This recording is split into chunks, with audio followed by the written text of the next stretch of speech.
He Krishna Karuna Sindhu Dinabandho Jagatpate Gopisha Gopika Kanta Radha Kanta Namostute Tapta Kanchana Gorangi Radhe Vrindavaneshwari Vishabhanu Sutta Devi Pranamami Hari Priye Vanchakalpa Tarubhyascha Kripa Sindhubhya Eva Cha Patitanam Pavanebhyo Vaishnavebhyo Namo Namaha Shri Krishna Chaitanya Prabhu Nityananda Shri Advaita Gadadhar Shri Vasadi Gaura Bhakta Vrinda Hare Krishna Krishna Krishna Hare Hare Hare Rama Rama Rama Hare Hare Hare Krishna Krishna Krishna Hare Hare Hare Rama Rama Rama Hare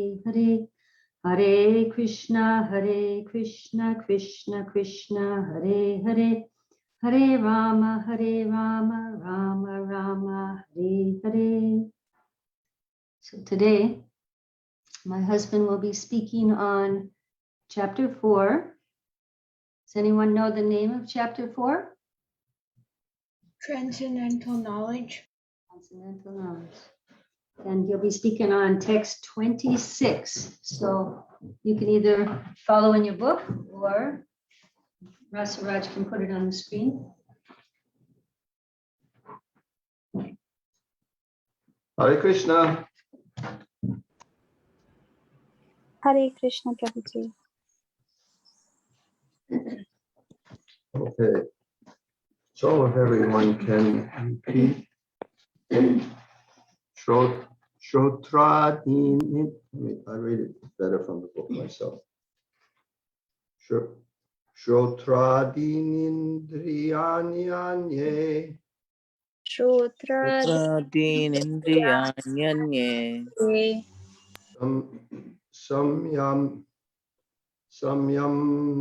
Samyamagneshu juvati. Samyamagneshu juyati. Shabdanim vishayan anya. Shabdadin vishaya anya. Indriyagneshu juvati. Indriyagneshu juvati. Shotradinindriyani anye. Shotradinindriyanye. Samyamaneshu juvati. Samyamagneshu juyati. Shabdadin vishayan anya. Sabdadin vishaya anya. Indriyagneshu juvati. Indriyagneshu juvati. Shotradinindriyani anye. Shotradinindriyanye.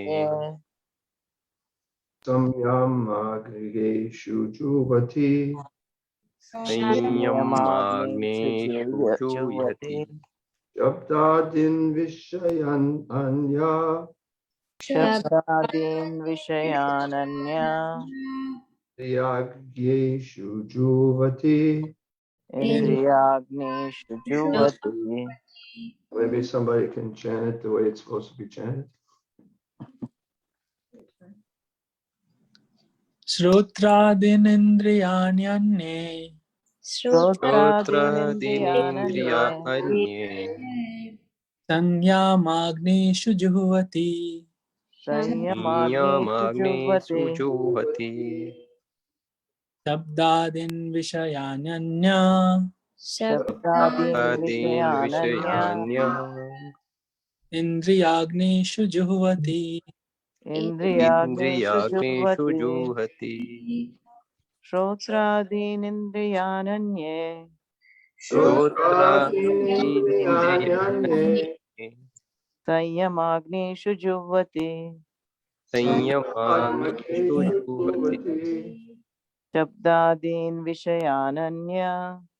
Sabdadin vishayanya. Indriyagneshu juvati. इन्द्रियाग्नेषु जुह्वति Somebody else? श्रोत्रादीनीन्द्रियाण्ये श्रोत्रादीनिन्द्रियानन्ये संयमाग्नेषु जुह्वति संयमाग्नेषु जुह्वति शब्दादीन् विषयान्ये शब्दादीन् विषयानन्य इन्द्रियाग्नेषु जुह्वति इन्द्रियाग्नेषु जुह्वति श्रोत्रादीनेन्द्रियाण्यन्ये श्रोत्रादीनिन्द्रियाण्यन्ये संयमाग्निषु जुह्वति संयमाग्नेषु जुह्वति शब्दादीन् विषयानन्य शब्दादीन् विषयानन्य इन्द्रियाग्निषु जुह्वति इन्द्रियाग्नेषु जुह्वति Shrotradinyendriyani anye श्रोत्रादीनिन्द्रियानन्ये samyamagnishu juvati संयमाग्नेषु जुह्वति shabdadin vishayananya शब्दादीन् विषयानन्य indriyagnishu juvati इन्द्रियाग्नेषु जुह्वति Shotra adini, श्रोत्रादीनि such as the hearing process. such as the hearing process, Indriyani, indriyani, senses. senses, Anye, anye, others. other, Samyama, samyamas, of restraint. of restraint, Agneshu, agnesha, in the fires. in the fires, Juvati, juvati, offer. offer, Shabda adin, shabdadin, sound, vibration, etc. sound, vibration, etc. Vishayan, Vishayan, objects of sense gratification. object of sense gratification, Anye, anye, others. other, Indriya, indriya, of the sense organs. of the sense organs, Agnishu, agnesha, in the fires. in the fires, Juvati, juvati, they sacrifice. they sacrifice. Translation.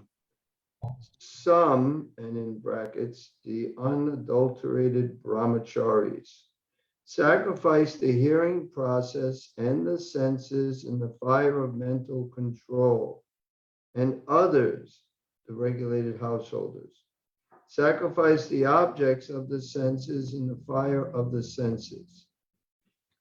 So fortunately, there is a purport, because I know if I just read just that verse, I would have a hard time figuring out exactly what it means. The Prabhupada's purports are there. I remember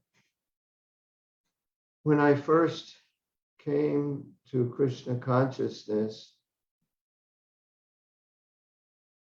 I was reading Bhagavad Gita and I understood, and then I got I had a different Bhagavad Gita at first, but then they told me to throw that away, the devotees, and get the Bhagavad Gita as it is. So I got this one. And I started reading. It wasn't this particular edition because it was previous edition where it was much smaller. Macmillan didn't want to print the whole thing. They didn't think people would be interested. So they cut a lot out of it. That was the Bhagavad Gita. And I was an impersonalist, just on my own, kind of understood how everything is one. And I'm part of it, so I'm part of everything. So I'm, everything is God. So I'm God, you're God, we're all God. So I had this very much entrenched in this impersonalist idea. So when I was reading the verses in the Bhagavad Gita, I understood the verses in an impersonal way. And then when I was reading Srila Prabhupada's purports, I remember thinking, how did he get this from this? How did he get this purport from this verse? Doesn't say anything like that in the verse, and I kept on reading. This was for like 3 weeks. I would read every day, and I'd go to the temple every Sunday for 3 weeks. And I was also reading Krishna book every day. And every Sunday I'd go to the temple. And I'm understanding the verses in an impersonal way, and Prabhupada saying something else, of course, different than my understanding. And after 3 weeks, the third week at the temple, I'm talking to devotees, and then somehow or other it came like Krishna is a person. And then I said, you mean he's a person? God is a person? And then, they said, yes. Now I'm reading Krishna book every day and Bhagavad Gita every day for 3 weeks and couldn't understand that Krishna was a person. And the devotees said it. And I remember thinking, oh, it's, everything made so much more sense now that he's a person, but trying to understand it in the impersonal way. But what I'm getting at here is in this particular verse, of course, in my impersonal understanding, I'd speculate and try to figure something out of it. But now, just by reading this verse, I cannot understand exactly what Krishna is saying. Some sacrifice the hearing process and the senses in the fire of mental control, and others sacrifice the objects of the senses in the fire of the senses. And it's like, what the heck does that mean? And of course, Prabhupada even makes it a little easier by saying who the some are. Some, the unadulterated brahmacharis, and the others, the regulated householders. So that's not part of it, but it's making it easier to understand, and still it's difficult to understand. So now I will get to the purport. The members of the 4 divisions of human life, namely the brahmachari, the grihasta, the vanaprastha, and the sannyasi, are all meant to become perfect yogis or transcendentalists. 4 divisions of human society. And Krishna in Bhagavad Gita says, were created by me. So these things are created by Krishna. And they have different paths. And one can go from one to the other. As a brahmachari, he lives a certain way, but his whole purpose is hearing and chanting and perfecting his life. The grihasta's purpose is also centered on God consciousness. The vanaprastha is a little more renounced, centered on God consciousness. And of course, the sannyasi is giving up everything and completely surrendered, dependent on the Lord and never feeling alone. It's always feeling the presence of the Lord. So these 4 divisions are there, and they're meant to become, one is supposed to follow them perfectly and become yogis or transcendentalists. You're supposed to be able to transcend this material nature, transcend this bodily conception of life by following these 4 ashrams. So since human life is meant for our enjoying sense gratification, since human life is not meant, so that little word not makes a big difference. Since human life is not meant for our enjoying sense gratification like the animals, the 4 orders of human life are so arranged that one may become perfect in spiritual life. So it's a whole systematic process for surrendering to Krishna. Generally, you start as a brahmachari and you serve the guru and you learn. Even in Vedic culture, it's not you just learn spiritual science, but you certainly learn that. And you learn other practical things also. I think it was 64 items that Krishna learned and he went to Gurukula. Anybody know? Anybody want to take a guess? That's what I think it is. But anyway, he learned different things when he went to the Sandapani Muni school. So, of course, the main purpose is to ultimately come to the transcendental platform, to learn how you're not the body, you're a spirit soul, you're an eternal servant of Krishna. So we have to hear this process and we have to act on this.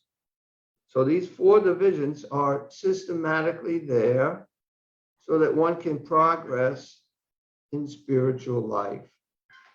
And one can perfect his life even as a brahmachari, or as a grihastha, or as a vanaprastha, or as a sannyasi. One can become a perfect transcendentalist. The brahmacharis, or students, under the care of a bona fide spiritual master, control the mind by abstaining from sense gratification.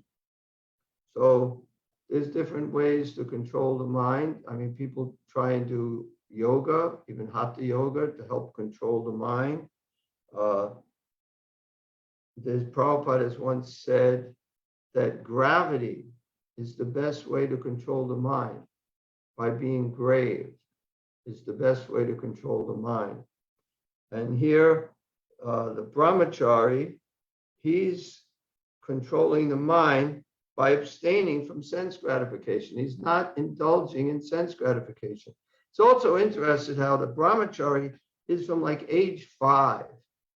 Now, if you start a child with living an austere life, it's nothing for that child to live an austere life.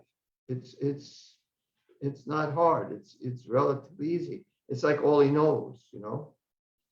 But an austere life doesn't mean suffering, doesn't mean you don't take care of the body, but you teach the child from the beginning to live austerely, and then it's so much easier. It's just when they don't have an austere life as a child, and then they grow up, it's much harder to be austere. But the brahmachari, he abstains from sense gratification. And he controls the mind. That's also fasting. I was reading, where was I reading? I don't remember, about that one should completely depend on the Lord for everything, even his food. If he doesn't get any food, then he should fast. So it just depends on the Lord. That what we're reading in the Bhagavatam, 11th canto. Yeah, the Python is how you can learn from the Python. So we should be like the Python. But then it says also, it's like Python, it's not that you don't do anything, but you engage in spiritual activities and just completely depend on the mercy of the Lord. Now, none of us are on that platform. We're all depending on our jobs to maintain ourselves. But one can at least theoretically understand that we can completely depend on the mercy of the Lord. Just hear and chant about Krishna and not worry about anything else. And then if we don't get food, we fast. And if we starve, that's fine too. If we die, of starvation, if that's what Krishna wants, that's fine. And Krishna completely takes care of his devotees. It's how much we are dependent on Krishna for everything. Then he takes care of us, just like a baby. Baby depends completely on its parents for everything. And the parents take care of that child. The child gets older, it becomes more independent. The parents aren't taking care of the child in the same way. They're letting the child be more independent and do what it wants. Sometimes they have to learn the hard way. And the parent would like to help the child, but if the child doesn't want the parent's help, then what can they do when they get older, you know? So the child who is fully dependent on the mercy of the parents is completely taken care of by the parents. Now, the same thing, we are all children of Krishna.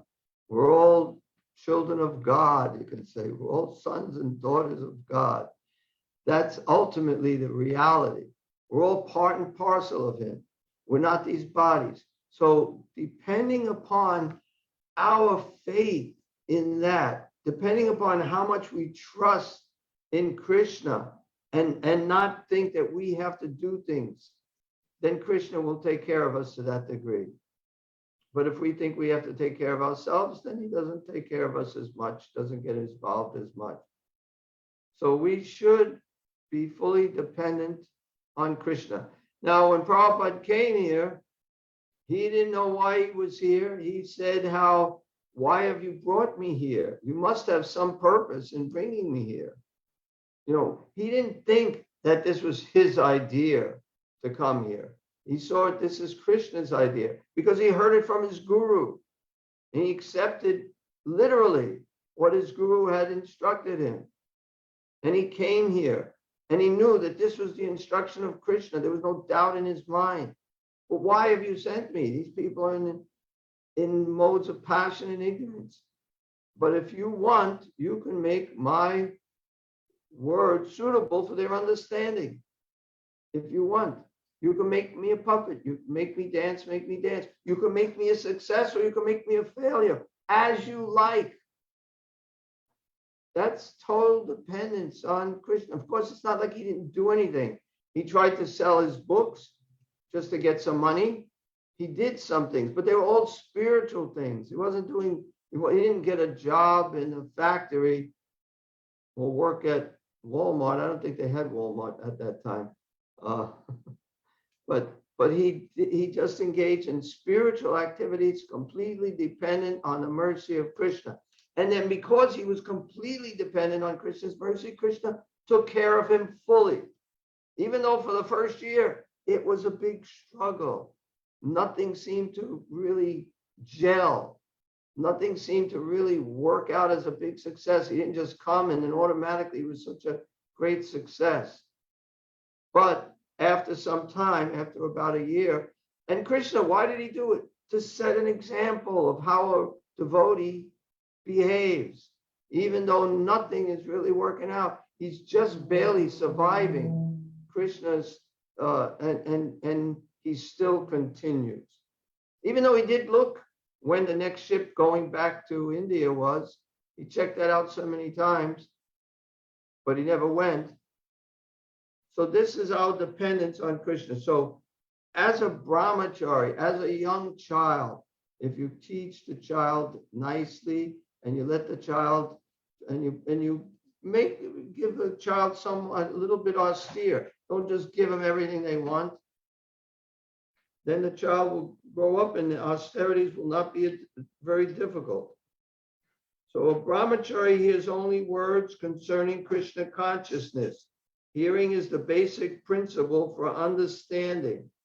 And therefore the pure brahmachari engages fully in Harinama Nukirtanam, chanting and hearing the glories of the Lord. I like this one thing because impersonalists have some weird ideas about how you can understand something. It's just like feelings, emotions, this and that. But Prabhupada points out here, brahmachari he hears only words concerning Krishna consciousness. Hearing is the basic principle for understanding. That's how we understand something, we hear. And that's the best way for communication. It's like if I'm sitting here and I'm trying to tell you something without speaking, I'm thinking it very intensely. Get it? You got it? Who got it? Now, how many of you got it? That doesn't work nearly as well as speaking words. Words is the best way for understanding, for communicating. But there are people, very foolish people, and there are a lot of them that think you can really, without words, you can really communicate better. They're in their own world. They think that that's the way to, people are really strange. And it's just a simple thing. Words is the best way to get someone to understand something. And yet he says it because there are people who don't even know that.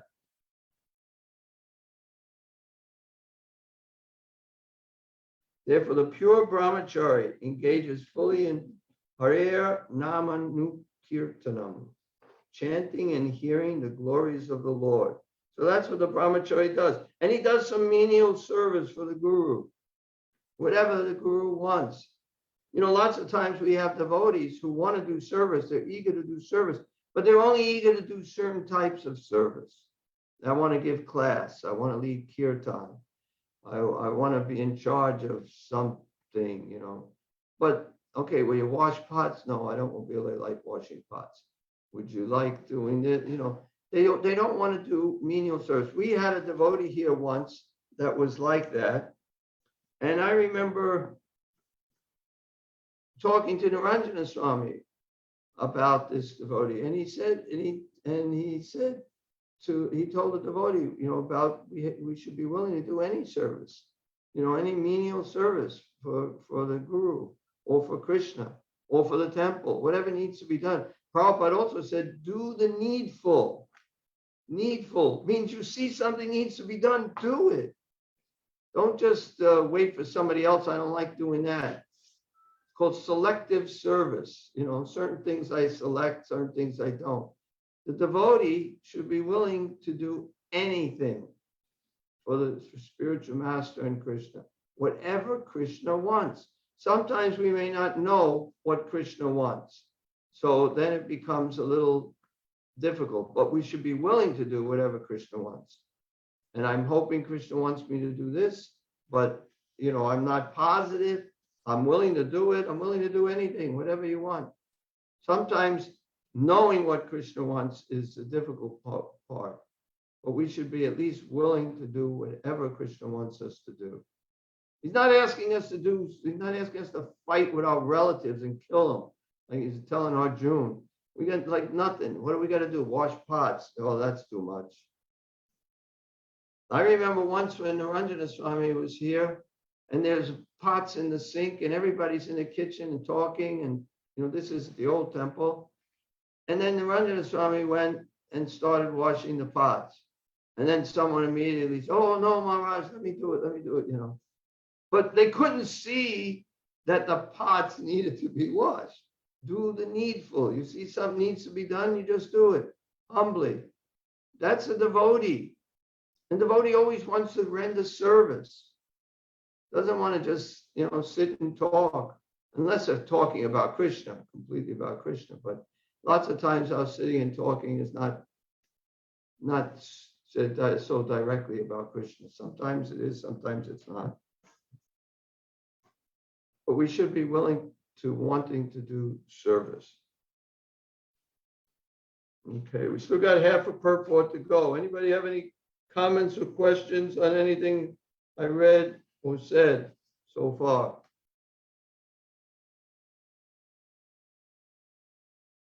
I don't really ever remember Krishna's activities being numbered, but maybe you're thinking of the 64 artistic activities that Radharani. No, I'm not saying number. I'm saying he learned so many Right. topics from, It says how many? I think it was 64.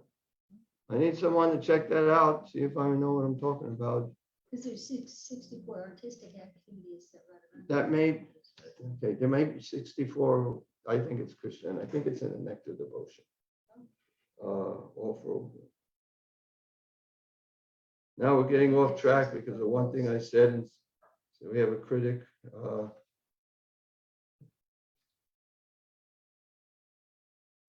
Qualities of Sri Krishna. I don't know if these are ones. 64 qualities, but that's not what he learned.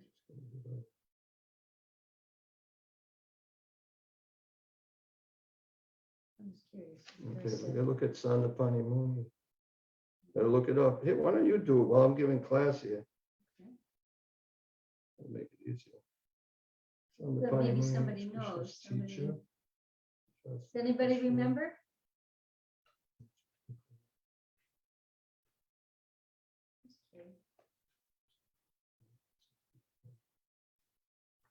What is the question, Mataji? When Krishna was at Sandipani Muni's school, was there a certain number of items that he learned from his teacher? Okay, yeah, I don't remember, Mataji, no. Yeah, I don't remember. 64 Mataji, in 64 days. 64 and 64 days? Yes, Mataji. Where does it say it? That's what I say. I think it should be in the Krishna book, also in the kids Krishna book. So it's a special number, 64. Huh? 64 qualities.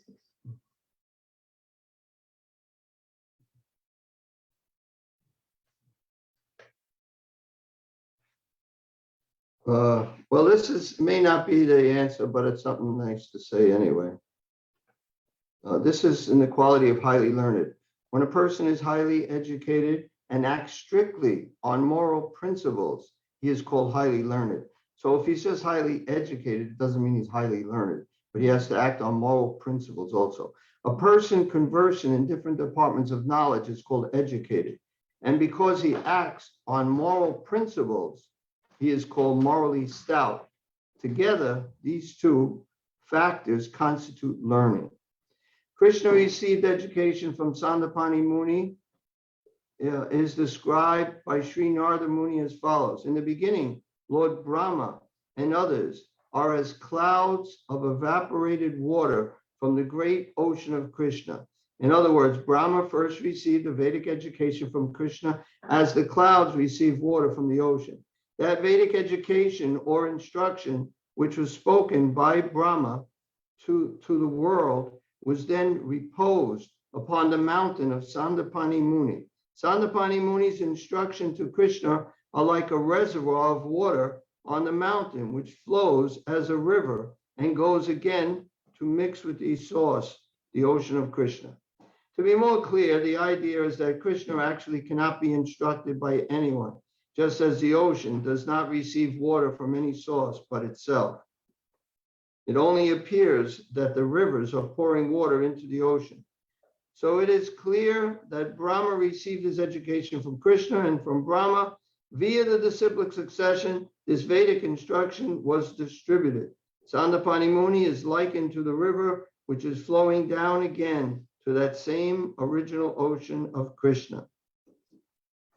Okay, I don't know if it says anything else here. It's okay. Pages like one. Hare Krishna Prabhuji, it's there in chapter 45 in Krishna book. I pasted in chat link. Chapter 45 in Krishna book? In Krishna book, Prabhu. Oh, in the chat. Where the heck is the chat? And what the heck is this thing? Okay. Chat, okay. Let's see. After hearing only once from their teacher, Krishna and Balaram learned all the arts and sciences in 64 days and 64 nights. They learned all the necessary arts and sciences required in human society during the daytime. They took lessons on a subject from the teacher, and at nightfall, they were expert in that department of knowledge. It doesn't say, though, how many, it says how many days, but it didn't say here if it's 64, but I'm pretty sure it was 64. So Prabhuji, Nectar of Devotion, chapter 21, it says Krishna, qualities of Sri Krishna, and it has been mentioned with 64 qualities. Did he learn them from Sandapani Muni? No, but That is not mentioned in chapter 21. What? That is not mentioned that he learned it from Sandipani Muni, but it Sri Rupa Goswami has summarized that Krishna has the 64 qualities.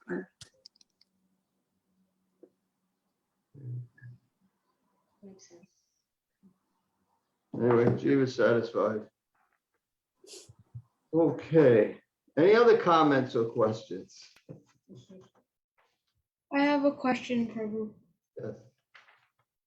So you were speaking about depending on Krishna, and I was wondering how we can guard against our minds sinking into irresponsibility by using the excuse of depending on Krishna for something. Can you give an example? Okay, maybe in school, like I don't try hard enough because I'm just depending on Krishna to give me and I don't act like a responsible student. No, well, I guess what I heard one devotee say many years ago is you have to act as if the results depended upon you, but know that that it depends upon Krishna. So if your duty is to get a good education, and I do think that that's what you should be doing, because it's very impressive, you know, that you're so young and you can get a PhD at such a young age. So I definitely think that you should be trying your hardest for Krishna. That's your service for now. That's what your service is. Besides hearing and chanting about Krishna, you have to also do that duty, and you should do your best because you're doing it for Krishna. And it's not like, well, I'll just depend on Krishna if I pass and if I fail. But this is a preaching movement, and for preaching, it would be very, very conducive if you actually did really well in school and got a degree, a master's and PhD, and maybe a couple more PhDs. I think one PhD would be fine, but I think that would be really good for preaching Krishna consciousness, and that's what you should look at. This is a preaching movement. We're not just like the python and just going to live, and if we live, we live, we die, we die. But for Prabhupada, we want to be able to preach Krishna consciousness, and there are certain people, and I've seen this. There's one devotee, his name is Stamba. I don't know where he is anymore, but he gave excellent classes to intellectuals. He did not have a PhD. I don't even think he had a master's degree, but he gave really good classes. And there was a group of PhDs who wanted to hear about Krishna consciousness, but they would only hear about it from a PhD. They gave him the choice. There's this devotee who gives excellent classes. He doesn't have maybe he has a bachelor's degree. I don't even know if he had that. And then there's another devotee. He's a doctor. He's a medical doctor, and he's a devotee, but his classes aren't, as good as the other devotee. And they wanted the doctor. They don't want to hear from someone unless they have a PhD. To me, that really shows that PhDs are pretty stupid, because, a great person can take good instructions even from a fool. And a fool simply becomes angry when you give him good instructions. So that's a difference. But you should be able to accept good instruction no matter where it comes from. Like, no, it only has to be PhD. I'm above all this. If they don't, it's so stupid. Prabhupada said PhDs plow department. They just get so puffed up with themselves. Now, so I'm hoping this little talk will avoid you from coming to that platform. But no, you really have to work hard as your service for Prabhupada. You have to see. I see this as a great opportunity to serve Srila Prabhupada. So you really have to work hard, even though you don't feel like working so hard. I can't do it. I don't have that ability. But if, I think that's a great advantage for preaching. Not only to PhDs, but for anyone you can preach to. But you can also preach to PhDs because they don't accept it from anybody else. Shiva. Could we say that everything that we have is given from Krishna, comes from Krishna, that be our brain, all our abilities? Yeah, everything we have, every ability we have is coming from Krishna. Whatever ability we have. Krishna is the ability in man. So could we say that we are depending more on Krishna when we're using all these gifts for him? Yeah. The more we use the gifts that he's given us for him in his service, then the more we're depending on him, the more we're pleasing him. So you have some special abilities and you should use them completely in Krishna's service. And even the school, I know when I went with my son, they said that, if you just keep trying, if you don't give up, you'll be able to, you'll make it, you'll be successful. And that's the truth with pretty much almost anything. Prabhupada said, if you can practice something, you can perfect it. So you just have to make that effort. You have to see that's your service. For now, that's your service.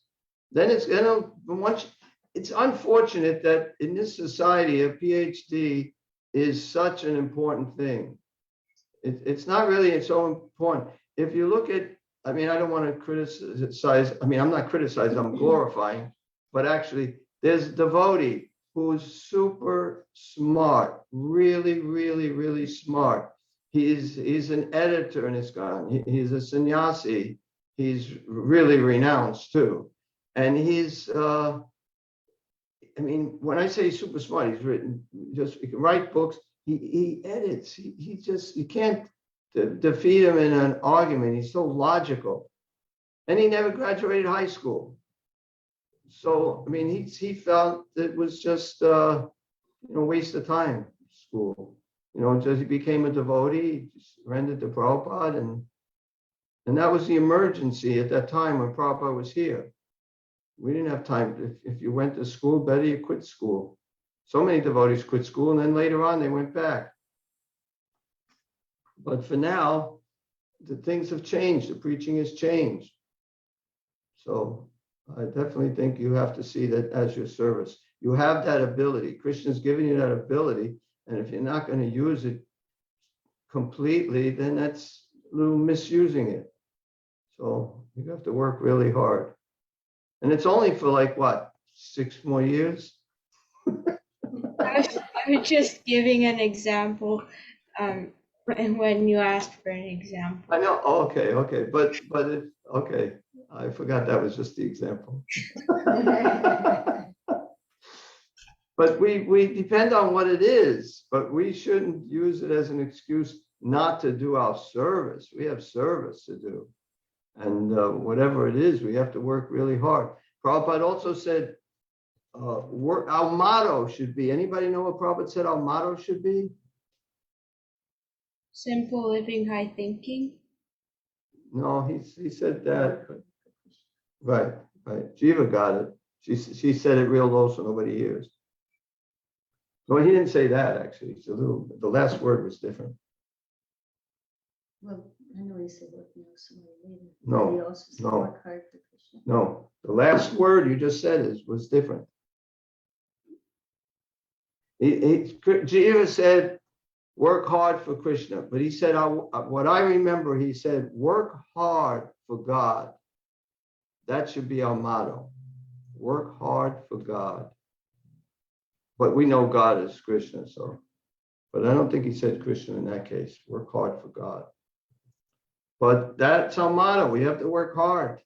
We shouldn't be lazy. We should work harder than the karmis work.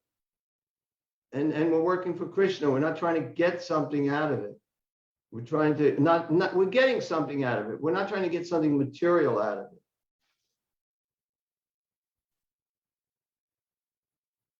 Thank you, Prabhu. Thank Yeah, I you. hope, yeah. If you have, we can talk later if you have any, if you have any problem. If your parents aren't surrendering, just let me know. We can get into that later. Well, your parents are amazing. They're really great. And they've done so well with you. So I don't know how many more years do you have of school if you do get a PhD? I think 6 more years, including the 1 year I have left now, Prabhu. Well, that's, I guess, pretty accurately. I said 6 years. Wow. And I didn't even go to college. Okay. So let me go back. We're talking now about the brahmachari engages fully in Harinam, chanting and hearing the glories of the Lord. He restrains himself from the vibrations of material sounds. That is, hearing is engaged in the transcendental sound vibration of Hare Krishna, Hare Krishna. So nice, very important thing. He restrains himself from the vibrations of material sounds. This is something I think I know I can really work on, and I think most of us can, is restraining ourselves from vibrations of material sounds, talking nonsense. You know, that we should try not to do that. So this is the brahmachari. This is what he does. He talks only about Krishna.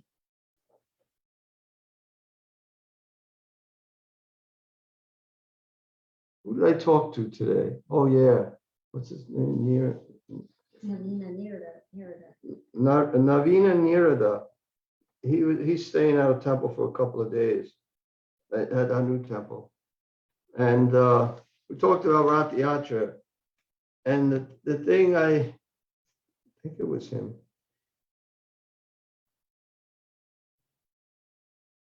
I'm not sure if it was him that I talked to about this, but I found that I socializing at the New York Rath Yatra, everybody's talking to me, I'm talking to everybody. And somebody told me today, what you should do is you should really learn one particular subject really well, you know. And when people come and talk to you, you should just start talking to them about that, you know. You know, some Krishna conscious topic that you really dive deep into. And when they come and talk to you, you just talk to them about that. And either they'll listen or they'll have enough and they'll go away. And at least you didn't waste too much time talking Prajalpa. So if anybody has any suggestions of what particular subject I should learn and tell everybody who wants to talk to me, let me know. Strain himself from the vibrations of material sounds, and his hearing is engaged in the transcendental sound vibrations of Hare Krishna, Hare Krishna. That's the brahmachari. Now, similarly, the householders who have some license for sense gratification perform such acts with great restraint. Sex life, intoxication, and meeting are general tendencies of human society. But a regulated householder does not indulge in unrestricted sex life and other sense gratification. So just because you're married doesn't mean now we do anything and everything. Even marriage on the principle of religious life is therefore current in all civilized human societies, because that is the way for restricted sex life. So in every civilized society, there is marriage, because then you have sex life with your husband, you have sex life with your wife, and that's it. That's restricting things. Even Prabhupada talked about wherever there's restrictions, in all scriptures have these restrictions, means it's not good. He said you don't have restrictions in something that's good. He said there aren't restrictions in how many chapatis you can eat. You know, like, oh no, you can't have too many because it's not good. No, you can have as many as you want, chapatis, except on Ekadasi. Then you can have some, what kind of a chapati? Rajgir, I don't know what that is. Amaranth, Rajgir, buckwheat. Oh, buckwheat, yeah, buckwheat. You can have a buckwheat chapati on Ekadasi. And you can have as many of them as you like, and I don't think you'll have too many. But there are restrictions. So I just found it interesting that in every society, civilized society, there's marriage. I can't think of any civilized society where there's not. People may not follow strictly these rules because they're animals, you know, dogs, hogs, camels, and asses. But there are these rules that one should follow. So marriage on the principle of religious life is therefore current in all civilized human society, because that is the way for restricted sex life. This restricted, unattached sex life is also a kind of yajna, because the restricted householder sacrifices his general tendency towards sense gratification for higher transcendental life. So he tries to just, you know, be engaged in higher transcendental activities, hearing and chanting about Krishna. Tries to do the same thing the brahmachari does, but he has a little more allotment for sense gratification than the brahmachari. The brahmachari lives very simple, just lives a little austere, and he hears and chants about Krishna, and the householder enjoys some nice comforts, but also hears and chants about Krishna. So one is, you go through this. Another thing about brahmachari life, in order to be a successful householder, if you have a good brahmachari life of learning how to control your senses, learning how to be austere, then when you're a householder, it's easier to be a good householder. So it's all part of the same system. First, you start as a brahmachari, and you're not going to stay some brahmacharis stayed brahmacharis for life, but most brahmacharis wind up getting married. And then when they get married, it's easier for them to control their senses because they had a lot of practice at it. So, and then of course, after enjoying your senses for so long, or comforts for so long, then you go back again, live a little austerely, vanaprastha, where you can travel with your wife, and you're older, and you preach and you visit holy places, and your life is pretty much dedicated to serving Krishna.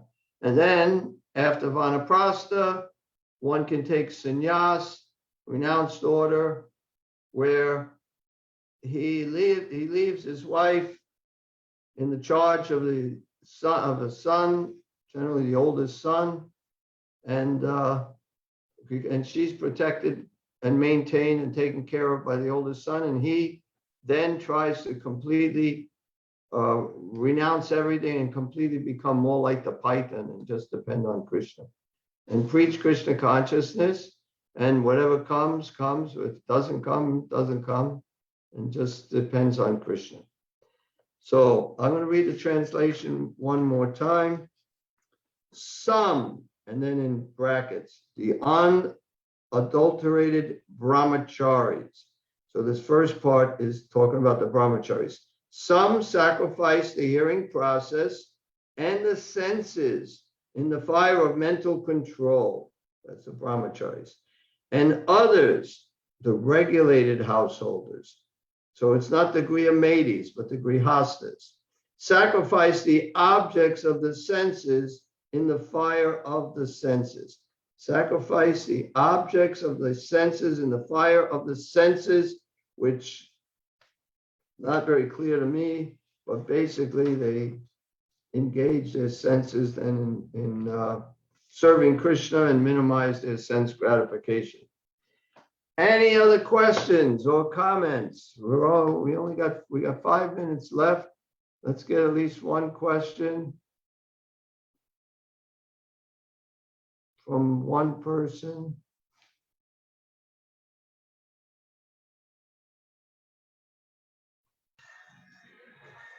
Hare Krishna Prabhuji, I had a question. Haribo, what's your question? So the question is, so repeatedly it comes that we should not do any sense gratification at all. Human life is not meant for sense gratification. It is meant for austerity, for tapasya. But then wouldn't it be too much of a, like it might be too much of an austerity? Is bhakti, in the bhakti path, is like too much sense control? Is it all required? That's my question. That's why there's the grihastha ashram, where you can have some sense gratification. It's authorized. Okay. But bhakti is so strong that even though you're having some sense gratification, you can still control your senses and go back home, back to Godhead. Whereas other processes, other than bhakti, you can't have that sense gratification. So by bhakti, you can param drishta nivartate, you can experience a higher taste. And by experiencing that higher taste, then you can give up the lower taste, but it takes a little while. That's the only ashram where sense gratification is like allotted. The other three are austere. Yeah, but even in the 6th chapter where Krishna is talking about the yogis, the Ashtanga yogis, there is a verse that comes Yukta Ahara Viharasya. Yukta Cheshtasya Karmasya Yukta Swapnama Bodhasya Yoga Bhavati Dukkha. So there the word vihar comes, which I believe means entertainment. So wouldn't that apply to the Ashtanga yogis also?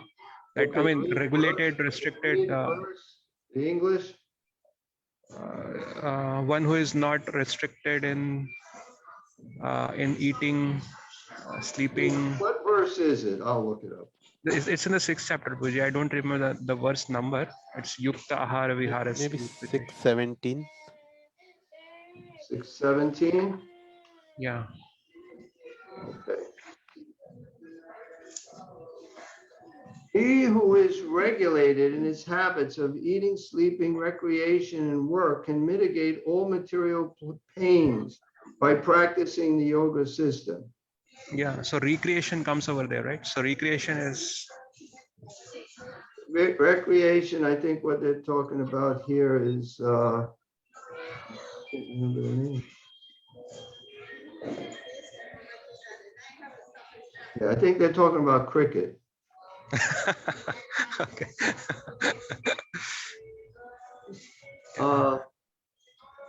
He was regulated, so we have to read. No, so you're saying this is not bhakti yoga? He's Yeah, regulated. sixth chapter is about Ashtanga First, yoga. let's go in. Regulating his habits of eating. So that's for everybody who's regulating the habits of eating. That's true. Yeah, I agree with that. Sleeping, regulating the habits of sleeping. Recreation is some physical thing. You know, Okay.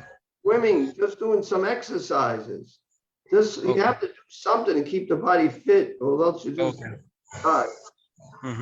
Yeah, that makes sense. And work. You know, we shouldn't just work, all work. You know, all work and no play makes Johnny a dull boy or something like that. All work and no play. So there's work. You have to be regulated in all of these things. You don't overdo it in any of these things. That's all, and that's for everybody. But it doesn't say sex. It's really only in Bhakti Yoga that one is allotted sex based on religious principles. Krishna says, I am.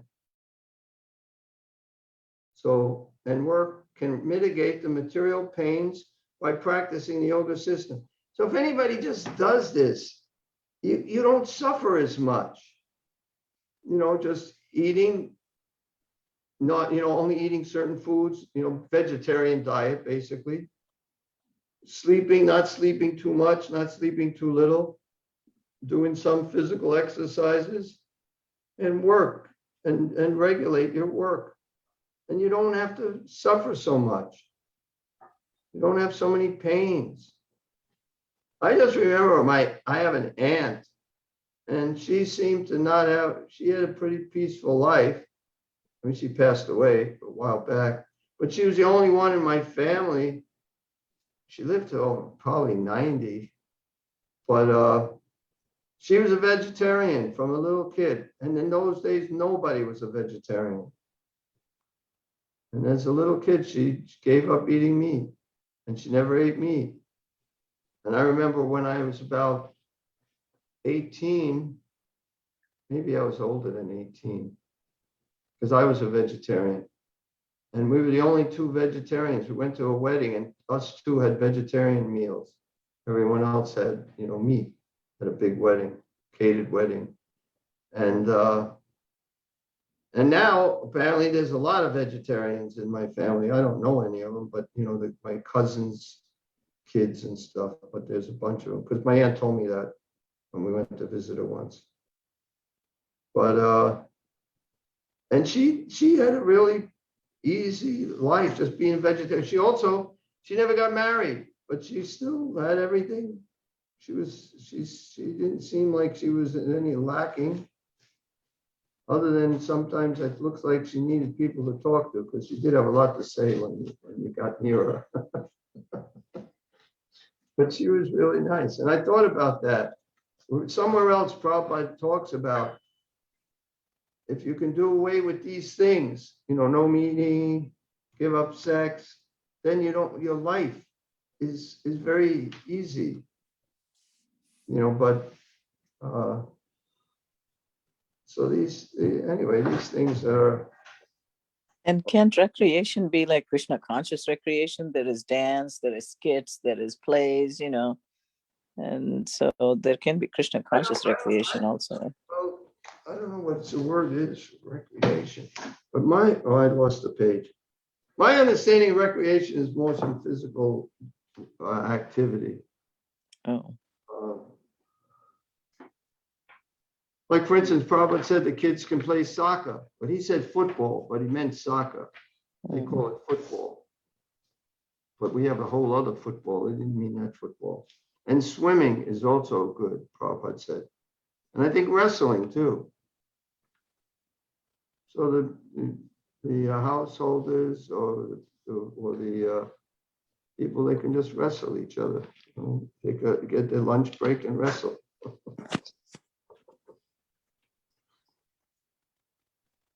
And volleyball, Prabhuji, also. And cricket, can't forget cricket. Thank you, Prabhuji. No, I think the only things Prabhupada mentioned was soccer and swimming. And I think he said wrestling, but I'm not positive. yeah, he did say wrestling. But recreation means the actual meaning is activity done for enjoyment when one is not working. So recreation can mean any activity that's they say rest and recreation, R&R, which means anything that you use for your downtime. What's R&R? What do you think it stands for? R&R means rest and recreation, but recreation means the definition says activity done for enjoyment when one is not working. And it says athletic and recreation facilities. I mean, athletics is part of that. It actually does say R&R is recreation. No, recreation. No, R&R, you mentioned R&R. R&R means rest and recreation. Yeah, R&R means Where does it say that somewhere? Because I remember R&R was rest and relaxation. Oh, is it? I can Google that too. R&R, rest and relaxation. But anyway, so it's not important. But I just thought it might. But recreation means general, not just sports. In the dictionary, I don't know Sanskrit. What's it saying there? Just recreation. Viharasya. And Sue Gopi, are you still there? Yes, Prabhu. Okay, what's the word? Viharasya. Can you say it loud so she hear you? Viharasya. Do you know what that is? Viharasya? I can look up the exact meaning, Prabhu, but I think I've heard it like when we hold boat festivals for the deities, they call it Shalila Vihar. So I think it's used in the sense of sporting in some way, but I can look it up in the dictionary to find an exact meaning. Okay, the Prabhupada translated in this as recreation. So it might have more meanings of what the heck recreation is. Okay, so you can do whatever you think for your recreation.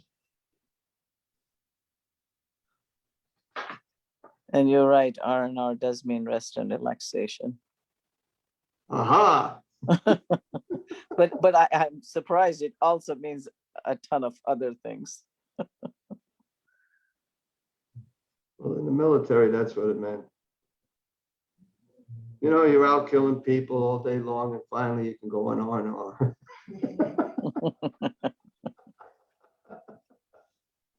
A little break from the killing. Okay, so I think we can end here. No other comment. Oh, Sue Gopi, are you going to be coming back on now? Or? Yes, Prabhu, I pasted some of the meanings in the chat. Oh. Sport, play, pastime, diversion, enjoyment, pleasure. Yeah, I guess recreation is a pretty way of summarizing all that.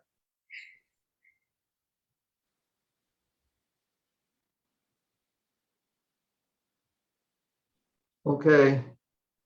Anyway, thank you very much for tolerating me for over an hour. At least for some of you over an hour, some of you less. Hare Krishna, glories to Prabhu, offer our obeisances to all the Vaishnava devotees of the Lord. Vanchakalpataruvascha kripasindhuvyaeva cha patitanam Over to you, Krishna Vrinda ki Jai. ki jai. Hare His Mohan Grace Prabhu Mohan ki Prabhu jai. ki jai. Hare Krishna. Krishna Prabhuji.